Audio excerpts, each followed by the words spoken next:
There's a trend in the guitar market that continues with Martin Guitars with this new 2023 NAMM introduction of a satin finished D28. We're going to tell you all about it, so stick around.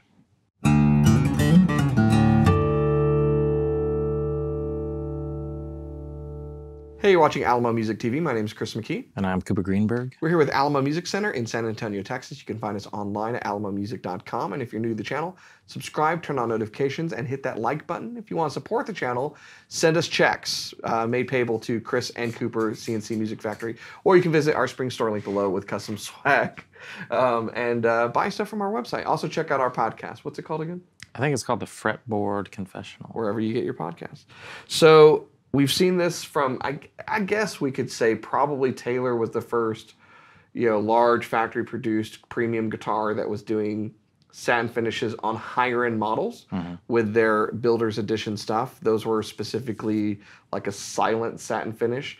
And then we've talked on this channel that I'm a big fan of Ferk's vintage collection that uses kind of like a semi-gloss, kind of a satin finish on a lot of their stuff. And then we saw it come from Gibson and now Martin with this new 2023 D28. Yeah. So you just got back from the NAMM show. You just flew in. I was there. How tired are your arms? Man, I was flapping like no other. Yeah, they had a bunch of stuff that they kind of rolled out for the NAMM show. And the D18 and D28 satin, also available in an amber tone kind of burst. Those were big focal points of the show. We got both the D18 and the D28 satin, and the D18 sold just a few minutes before we started the video, so we're showing you the D28 satin. So there you go. It's a D28 satin. Thanks for watching. Now, okay, so it basically is a D28 satin. We've still got a lot of the specifications. So they still did the toned top, still got the 1 3/4 inch nut width. Bracing is still straight bracing. Really not much has changed spec-wise, except for the finish. Yeah. And the satin finish that's going on here, I described to Cooper as, I think, a more premium type of satin finish. Would you agree? Yeah, I would agree. I mean, we've seen, like you said, a few different brands kind of roll out the same thing. Some of them had, not naming names. Some of them had satin that was a little rough to the touch. Some had satin that was very clearly open pore and maybe too thin. This is a very even, smooth, nice looking satin that I think kind of looking at it, unless you see it in the light, you really wouldn't know that it was satin. But yeah, it looks and feels very nice. It's almost got that semi-gloss, probably not quite as much as the Ferk's, but they've definitely done, this is rosewood back and sides. Rosewood typically has quite a lot of pores, and so there's definitely been a lot of pore sealer done to make this nice and level so it doesn't have that kind of grainy or rough feel and appearance to it. It has a really nice luster to it, and it does make it sound different. I will say, between the HD28 and the D28, I prefer an HD28. I like the herringbone, but it's really more about the bracing. I prefer the scallop bracing. Makes for a bigger sounding, more resonant guitar. And yet, strumming this, I was really kind of surprised with how resonant and open this guitar does seem to be kind of right out of the box. And that really could only be owed to the fact that it is this much thinner finish. Yeah, which I like. And I think that, there's a few other things that Martin kind of put out around the same time. There's the Street Legends. There's a few new models like the CEO 10. I think that they are mostly testing the waters with this on where to bring it maybe elsewhere. Maybe we'll see triple O's and satin or something like that. But I think this is the one that they will probably have the most kind of long-term. I think it'll be offered. Who's to say about the Street Legends? We can talk about those in a different video. But yeah, I think that we will probably see hopefully an HD28 satin, hopefully some triple O's or OMs or something like that. I don't think we'll ever see a satin D45, but... well, I think a lot of it depends upon how the buying public kind of addresses satin. And I've had a bunch of conversations. Some people are very much in the vein of, I want a glossy guitar, and others are, I really like the satin look if it's done right. Yeah. And so it really comes down to the quality of finish. I had a conversation, in fact, this past week with a customer we were talking about in the orchestral string world. satin instrument is the higher end stuff, and glossy is usually a cheap import. Yeah. You know, and so the question is, will the flat top acoustic guitar buyer start to follow that same trend where it's about resonance and the thinness of the finish in order to make a better instrument? Or is it, no, this is what I have in mind, it needs to be kind of a glossy finish?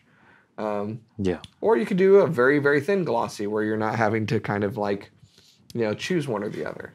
Did Martin give an indication as to why, like, what was the spiel as to why they're doing these instruments? They didn't give a ton of that. I do know that since these are satin, they are a couple $100 less. So I think having a lower priced option, probably not a terrible idea, but like we saw with Gibson, it probably comes down to the production time.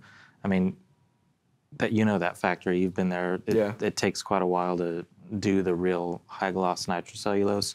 So I think they've experienced some long wait times and a lot of back orders.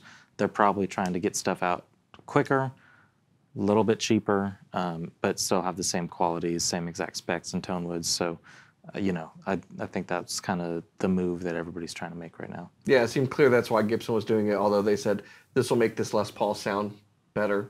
Not so much on an electric guitar, but on acoustic instruments, it is a real thing.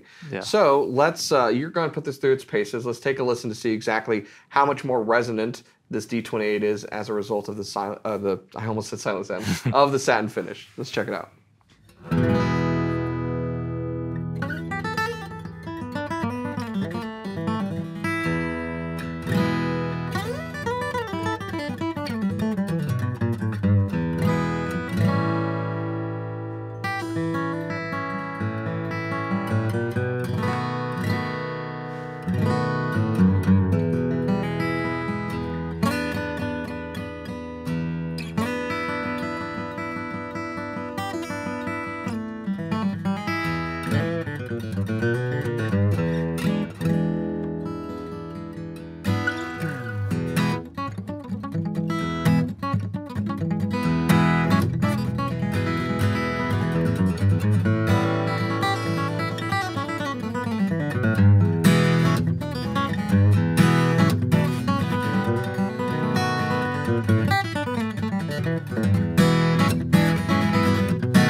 Well, so there you have it. And I said at the beginning, I find this to be a more impressive acoustic instrument than the normal D28.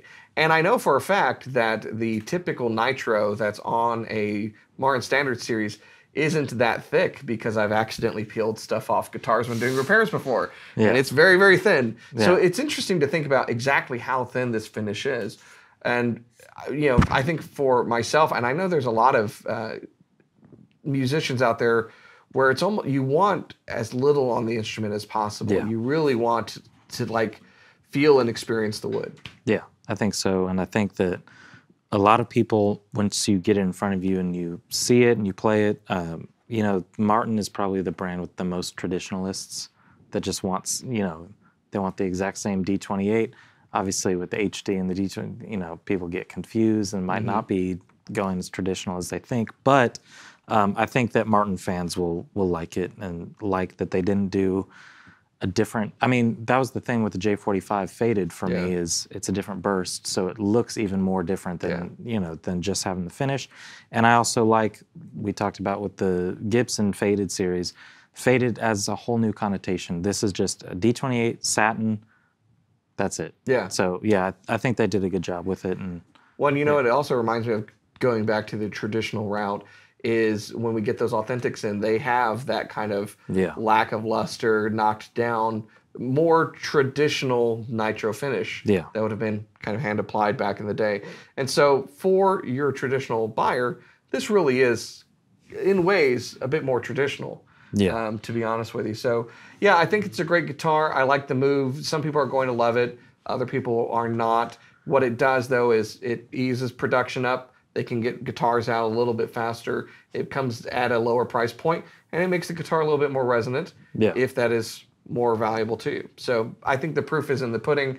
People will probably have to play it themselves or trust that, hey, this does sound a little bit better. If you're looking for a D28, you like the look, you like the feel, which I like, and you're willing to save a few $100, Yeah. it's a great option. You know, we did say easing up production. When we sold that D18 a few minutes ago, I sent an email out needing that, saying we need to get a few more on order. And I was told that it will be, right now it's mid-April. It'll probably be January. So hopefully down the road, that does mean quicker production. But right now with the new release, they're still going to be pretty limited. So if you like the way this one sounds and looks, we have one, and then hopefully we will see more and more come in. We're going to get the amber as well, and a bunch of the new stuff. These are just the first that showed. It's kind of the trade-off with Martin. If you want a more traditional and conservative approach to guitar manufacturing, then you have to wait for it. Yeah, you're going to have to wait. But it's typically worth the wait. Yep. They're fun to play, they sound great, and they feel like a Martin. Well, if you want more information about this guitar or you want to get in line with the T18, go to our website, which is alamomusic.com. Right there. And you can chat with someone live on our website. You can check out all of the photos, do some comparisons, add to cart, get financing, whatever, in order to find the right guitar to fit your needs. At the end of the day, that's what it's all about, and the best guitar in the world is the one that you're playing. If it sounds better because it's got a satin finish and you'll dig that, all the better. But if you're new to our channel, it's what we do, it's what we talk about, so come back. Just make sure you subscribe, turn on notifications, hit that like button, comment, let us know what your thoughts are, and then come back for our next video. We'd love to see you.